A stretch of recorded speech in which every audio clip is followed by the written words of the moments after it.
Welcome to dentReviews. Today I'm going to be reviewing the JDS Labs C5 headphone amplifier. This is my favorite portable headphone amplifier. It's a very reference quality. I did an overview video already, but this is the in-depth review. So I'm going to go into some of the specs and features of this amp, why I like it so much, and what makes it such a reference high-quality audio amplifier. So to start, I printed out a basic list of features from the website. You can go right to JDS Labs website and you can find these on the product page. Just to explain what they are and why they're important, one of the main goals of the amplifier was perfect channel balance. But unfortunately what happens in some amplifiers, especially with analog potentiometers, volume controls, is that as you turn the volume up from a low volume, sometimes one channel is louder than the other, and as the volume increases, usually they balance out more. But for the first small amount of volume change, sometimes there's a lot of imbalance between those channels. And with sensitive IEMs, in other words, with headphones or earphones that are loud at any given volume, you might have a volume that's comfortable to listen to, but you'll find the channels are imbalanced. Whereas with a bigger pair of headphones that have less sensitivity, like over-ear headphones, you might have to have a louder volume to begin with for them to sound normal, so that might not be as noticeable on the same amplifier.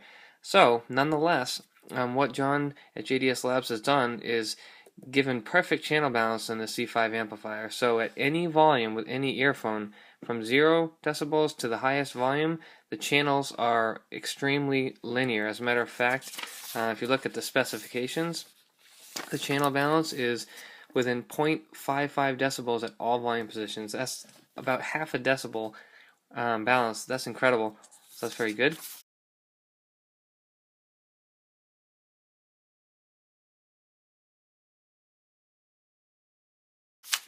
Second feature is dual power supply regulation. And basically what this means is the rails and the power supply are filtered with really impressive regulators and give you an ultra low noise. That's the biggest important factor of a power supply, in my opinion, is noise, because unclean power results in noise. So basically what this all means in layman's terms is high quality power that's regulated in a way that reduces the noise to an extremely low level. So it gives you a cleaner, quieter noise signal in your amplifier. So when you have something at a very silent passage in a song, you're not going to hear any hiss or any noise because of that added from the power. There's smart USB charging. It's got a large 1200 milliamp hour battery, lithium ion. I'm pretty sure that's close to, if not the same as one of the iPod Touch batteries. It quickly charges from any USB port. You can plug it into your computer, into a tablet charger, phone charger. As a matter of fact, what I use, if I can find it, is this charger here. This is just from my phone. It's an LG charger. Just a standard USB power brick, if you want to call it that. You can use the included cable. The C5 comes with a gold-plated USB cable, USB standard to mini, and it has a ferrite core. That just reduces some electromagnetic interference, I believe. So that's the cable that comes with it. You can just plug that cable into one of your wall bricks here, plug it in the wall, plug the other end into the C5, and you're good to go. You can charge. So that's the USB charger. It has an LED status. So if you look on the front of the C5, right here, see if I turn it on, you can actually see it. It's a green LED right now. And green signifies that it's on and it's working. Blinking signifies the battery is getting low. And then it's a solid blue light when it's charging.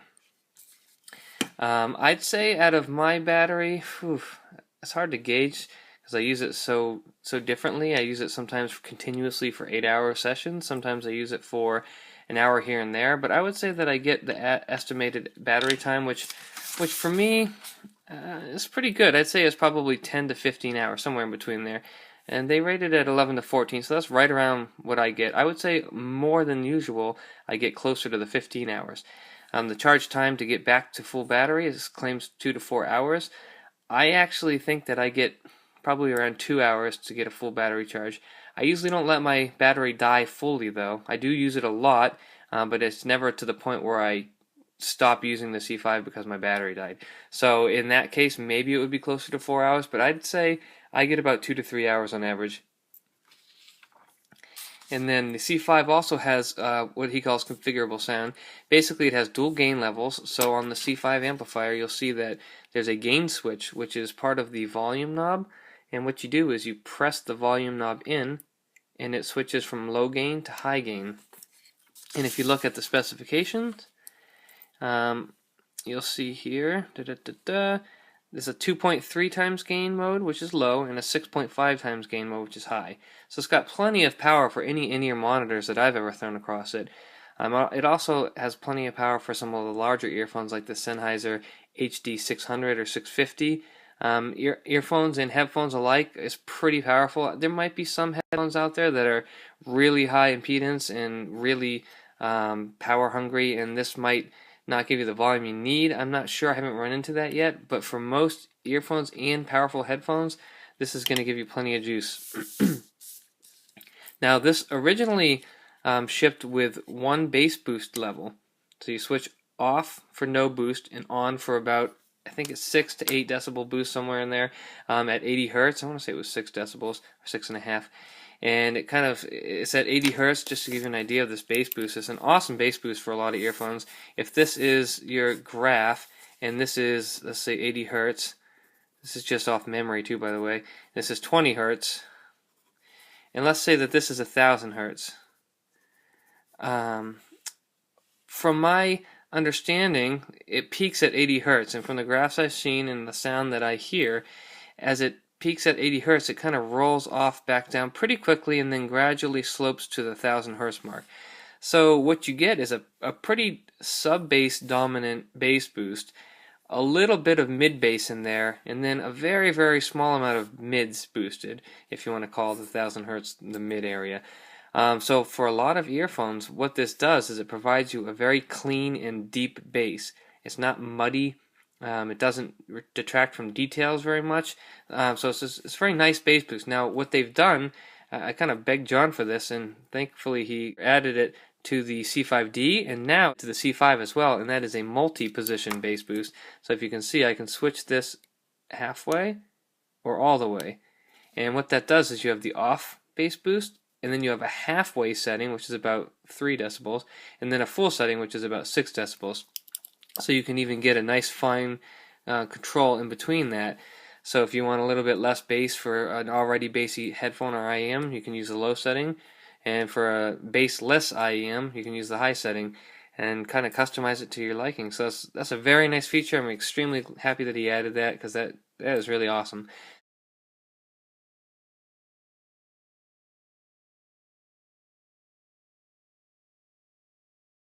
So anyway, so that's the gain and the bass boost. And then if you're familiar with Arduino, that's something that you can use. You just have to look into that if you're not familiar with it, but it's pretty cool. It lets you change some of the factory settings on here and give you a little bit more customization. And lastly, he kind of says this is a reference class with purely resistive signal path, which delivers exceptionally low THD, noise, and excellent frequency response.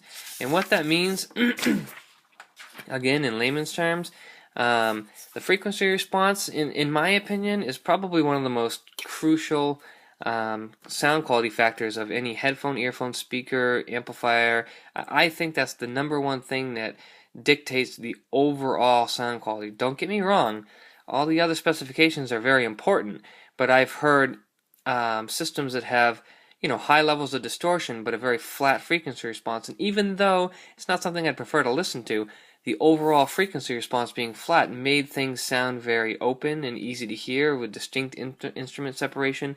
But the distortion is a factor, as is noise and among other things. But anyhow, because of that, the frequency response being critical to me, that's the first thing I look for in an amplifier. This amplifier here, from 20 hertz to 20 kilohertz, which is typically considered the realm of human hearing, is within 0.1 decibel accuracy. That is freaking awesome.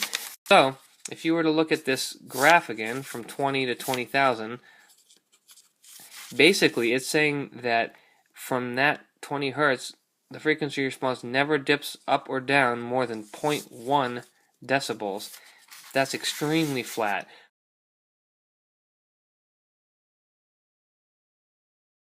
A lot of amplifiers will have a very flat response and then will roll off at the sub bass or roll off at the highs and end up basically skewing the treble clarity or the bass impact.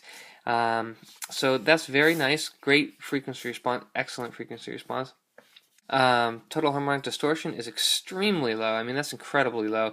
0.0015% at 150 ohms, and 32 ohms is 0.0045%.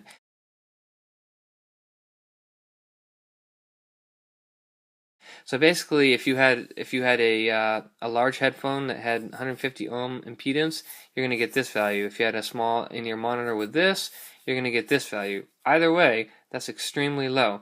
Most people claim that 0.5% to 1% is where you start to hear harmonic distortion in general. There's a debate about that, but roughly that. I mean, you can see this is extremely low compared to 0.5 or 1%. And again, in layman's terms, for total harmonic distortion, what that is at any given frequency, if you produce a frequency at a certain volume, say this is 10 hertz, with no harmonic distortion, that's all you get. Realistically, everything has some degree of harmonic distortion. With an amplifier with a lot of distortion, what you'll get is at the harmonics of that frequency, you'll get sound that shouldn't be there, and that basically changes the accuracy of the sound because you're getting things that you're not supposed to be getting in the frequency response in the sound.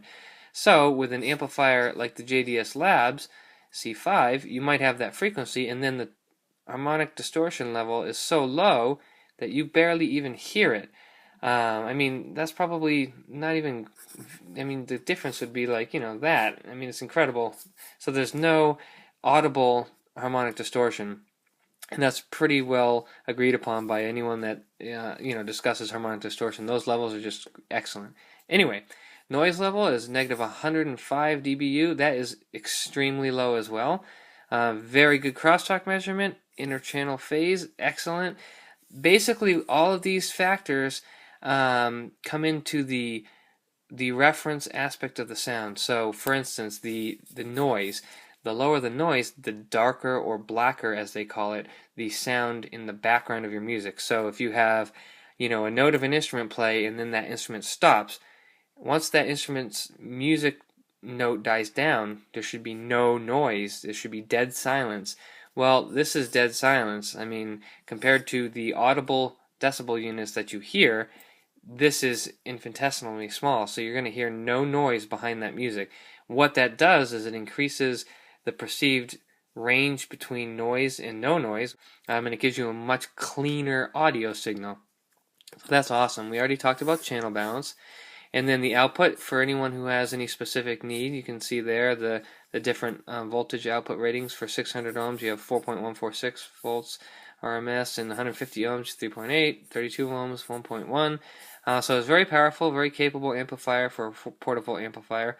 The impedance of the C5 is 0.62 ohms. That used to be, I believe, 2.2 ohms with the C5. It appears that John has actually decreased that to 0.62 ohms with the advent of that C5D. He must have incorporated some of those advancements. And then the impedance of the output and also the double bass boost mode, those were both features that were implemented on the C5D, which is the C5 amplifier combined with a DAC in the same case, which is awesome. It looks like he improved that, so this is 0.62 ohms. That is extremely low, and that's extremely important with sensitive IEMs. If you have an IEM like the PFE 112 or the Westone 4 or the any of them, I mean, there's so many IEMs that are sensitive to frequency response being affected by the impedance. So to get the sound quality that was intended for your earphone, the impedance should be extremely low, and this is extremely low. As a general rule of thumb, 1/8 the impedance of your headphones is what your output of your audio amplifier should be. So in other words, if you have an 8 ohm earphone, the output impedance of your amplifier should be 1 ohm. So basically, 1/8 of your headphones impedance for your output. And what that does is it basically ensures that this frequency response is not going to be greatly affected by that impedance. Now, one earphone in general that is extremely affected by this. And I actually was, before I really knew about this, I had tried this earphone out, the XBA3 by Sony. Let me see if I can draw a better graph here. The frequency response of that earphone sort of looks like this, something like that. But with the output impedance being high at 32 ohms, it created a frequency response like that.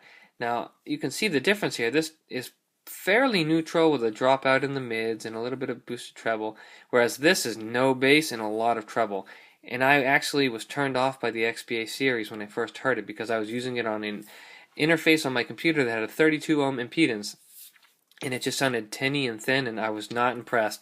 So anyway, I found out later that at a low impedance they sounded a lot better, much nicer, and that is a very critical thing, and it's just an excellent feature that this is a 0.62 ohm impedance. That's awesome. It's very, very low. I mean, that is just superb. So you're going to be sure that all of your earphones sound the way they're supposed to sound, and you get a reference frequency response. So awesome job with that. We talked about the battery. The digital stepped attenuation, you have this volume control, and it's a digital knocker, rocker, whatever you want to call it. And basically, if you click on that down or up, it steps the volume up in increments. And 63 steps is very fine. You get a lot of control in the volume steps. That's very nice. So that's the stepped attenuation. Talked about the gain and the bass boost. The low battery indication is about 20 minutes, so once it's blinking, you have about 20 minutes. The resistor tolerance is 0.1%. That's really good. The battery we talked about. This is all 3.5 millimeter inputs, which is pretty standard with a headphone amplifier because it's a small portable amplifier.